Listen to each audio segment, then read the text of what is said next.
Hi friends, ഇന്ന് നമ്മുടെ പുതിയ വീഡിയോയിലേക്ക് സ്വാഗതം. എല്ലാവർക്കും സ്വാഗതം. ചില വാക്കുകളൊക്കെ ഇങ്ങനെ തപ്പലായിട്ട് മുറിഞ്ഞു കൂട്ടാ. വീഡിയോ പിടിക്കാന്ന് പറഞ്ഞു കഴിഞ്ഞാൽ എനിക്ക് ഭയങ്കര വെപ്രാളാണ്. എന്താ പറയുക, വല്ലാത്തൊരു അസ്വസ്ഥതയാണ്. അതുകൊണ്ട് നിങ്ങൾക്ക് ഇത് കാണുന്നവർക്ക് മനസ്സിലാവും. വിക്കിയുള്ള സംസാരമൊക്കെ കേൾക്കുമ്പോൾ തന്നെ മനസ്സിലാവും. എന്താണെന്നറിയില്ല, അത് അങ്ങനെ ഒരു ശീലമായി പോയി. ഞാൻ മാറ്റാൻ ശ്രമിക്കുന്നുണ്ട്, പക്ഷെ പറ്റുന്നില്ല. അപ്പോഴേക്കും പറഞ്ഞ കയ്യങ്കാലൊക്കെ പറയില്ലേ. അപ്പം നമുക്ക് ഇപ്പം മാങ്ങക്കാലല്ലേ, നല്ല സീസണാണ് മാങ്ങയുടെ. അപ്പം ഞാൻ ഒരു മാമ്പഴ പുളിശ്ശേരി ഉണ്ടാക്കാമെന്ന് വിചാരിച്ചിട്ടാണ് ഇന്ന് ഒരുങ്ങിയിരിക്കുന്നത്. അപ്പോൾ നമുക്ക് ഒരു പ്രാവശ്യം ഞങ്ങൾക്കുള്ള മാവ് എന്ന് വെച്ചാൽ മൂവാണ്ട മാവാണ്. അതിന് ഞാനങ്ങനെ മാമ്പഴ പുളിശ്ശേരി ഒന്നും ഉണ്ടാക്കാറില്ല. മോളെ കൊടുത്ത വീട്ടിൽ നിന്നൊക്കെ ഇഷ്ടംപോലെ മാങ്ങയൊക്കെ കൊണ്ടുവരുമ്പോൾ ഉണ്ടാക്കാറുണ്ടായിരുന്നു.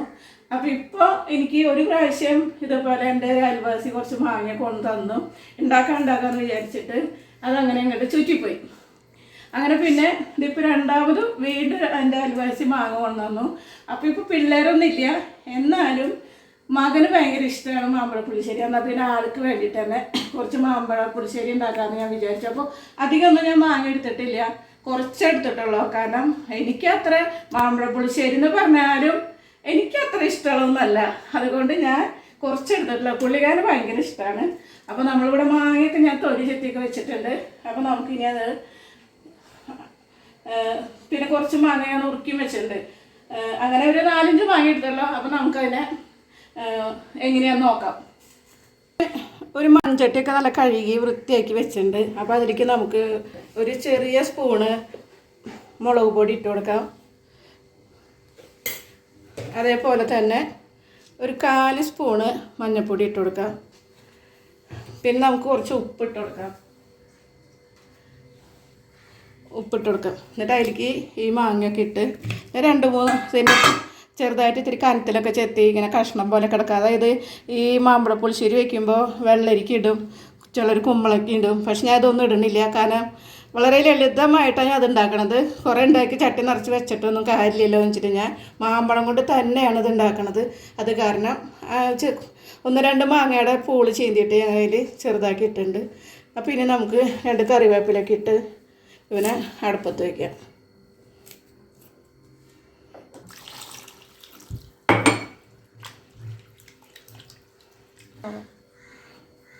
കുറച്ചും കൂടി ഞാൻ വെള്ളം ഒഴിക്കുന്നുണ്ട്. ഇനി നമുക്കതിനെ അടുപ്പത്ത് വയ്ക്കാം.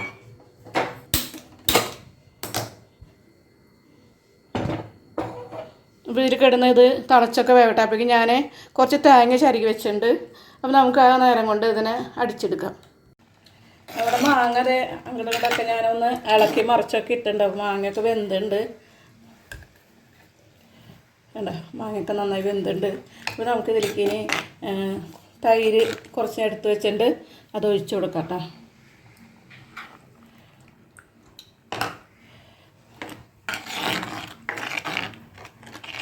പിന്നെ ഞാൻ തേങ്ങ ഒരു ചെറിയ തേങ്ങയുടെ ഒരു ഫുള്ള് മുറിയാണ് ഞാൻ എടുത്ത് അരച്ചേക്കണത്. ഞാൻ പറഞ്ഞ് തേങ്ങ കാണിച്ചില്ല ഞാൻ. അത് ഞാൻ ഇങ്ങനെ പെട്ടെന്ന് തന്നെ നമുക്ക് തേങ്ങ അരയ്ക്കാമെന്നും പറഞ്ഞ് അങ്ങനെ വേഗം മിക്സിയിലിട്ട് അങ്ങോട്ട് അരച്ച് പോയി. അപ്പോൾ ഒരു 3-4 പച്ചമുളകും ഒരു മുറി തേങ്ങയൊക്കെ കൂടി ഇത്തിരി നല്ല ജീരകമൊക്കെ കൂടിയാണ് നമ്മൾ തേങ്ങ അരച്ച് മിക്സിയിൽ വെച്ചേക്കണത്. അപ്പോൾ ഇതൊന്ന് തിളയ്ക്കുമ്പോൾ നമുക്ക് ആ തേങ്ങേനെ അരച്ചത് ഒഴിക്കാം. ഞാൻ ഒരു അച്ച് വെല്ലം പൊട്ടിച്ച് വെച്ചിട്ടുണ്ട്. അപ്പോൾ അതിൻ്റെ കുറച്ച് നമുക്ക് ഇതിലേക്ക് ഇടാം. ഒരു മധുരവും പുളിയും ഒക്കെ കൂടിയതാണല്ലോ ഈ മാമ്പഴ പുളിശ്ശേരി എന്ന് പറയണത്. അപ്പോൾ നമ്മൾ ആ വെല്ലം ഇട്ടു. പിന്നെ നമ്മൾ അരച്ച് വെച്ച തേങ്ങ ഇടുന്നുണ്ട്. ഈ മിക്സിയിലെ ജാറൊന്ന് കഴുകി നമുക്ക് ഇത്തിരി വെള്ളം ഇതിലൊഴിക്കാം. അപ്പോൾ അത്യാവശ്യം കട്ടിയൊക്കെ ഉണ്ട്. അപ്പോൾ എന്നാലും തുള്ളി വെള്ളം കൂടി ഇതിലൊഴിച്ചിട്ടൊന്ന് ചിറ്റിച്ചൊഴിക്കാം കേട്ടോ. ആ വെള്ളം കൂടി ഞാൻ ചിറ്റിച്ചൊഴിച്ചിട്ടുണ്ട്. അപ്പോൾ അത്യാവശ്യം നല്ല കട്ടീൻ്റെ ഇതൊന്ന് തള വരുമ്പോൾ ഉപ്പൊക്കെ നോക്കാം കേട്ടോ. ഇത്തിരി ഉപ്പ് നോക്കിയിട്ടില്ല,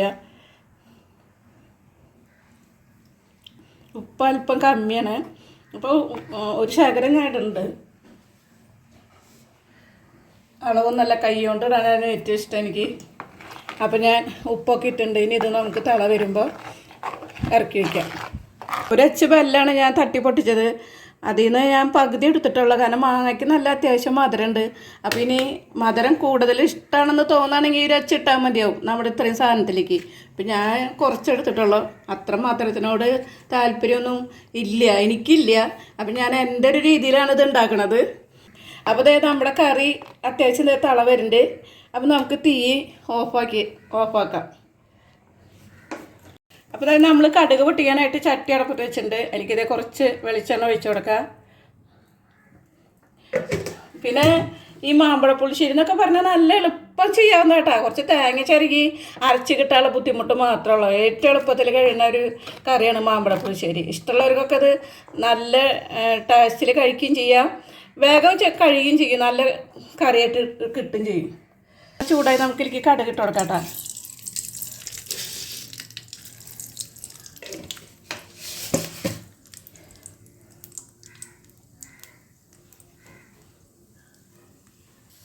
രണ്ട് മണി ഉലുവിട്ട് കൊടുക്കുന്നുണ്ട് കേട്ടോ. പിന്നെ ഇത്തിരി വറ്റൽമുളക്, വേപ്പില, അങ്ങനെ എല്ലാം മതി.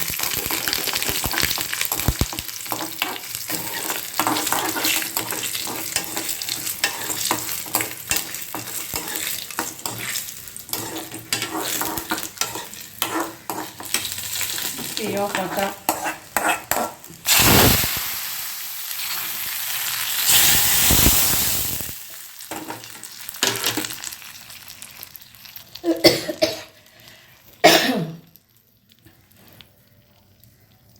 അപ്പോൾ നല്ല അടിപൊളിയുണ്ട്.